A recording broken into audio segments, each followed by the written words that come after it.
খুলনা প্রকৌশল ও প্রযুক্তি বিশ্ববিদ্যালয়ের সাবেক ভিসি ডক্টর আলমগীর হোসেনকে ইউজিসি চেয়ারম্যান পদে নিয়োগ দেওয়ার প্রতিবাদে ক্যাম্পাসে বিক্ষোভ মিছিল ও সমাবেশ করেছে ক্ষুব্ধ শিক্ষার্থীরা।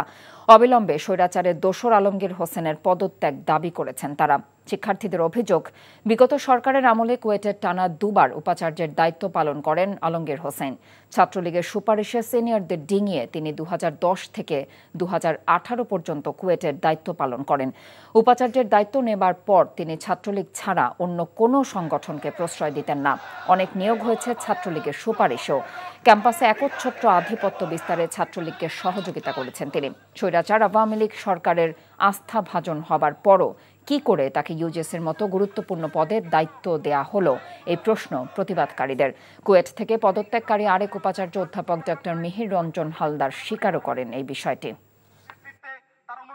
রুমে রুমে যে ছাত্রলীগের ছেলেপেলেরা যে শিক্ষক কর্মকর্তা কর্মচারীদেরকে রুমে থেকে ধরে নিয়ে আসছে, ধরে নিয়ে মেরে তাদেরকে পুলিশে দেওয়া হয়েছে। এই মদ্যপ নারী লিপ্সু দুর্নীতিবাজ আলমগীরের যদি বিচার না হয়, আমরা অতি শীঘ্রই আমাদের নতুন কর্মসূচি দিব।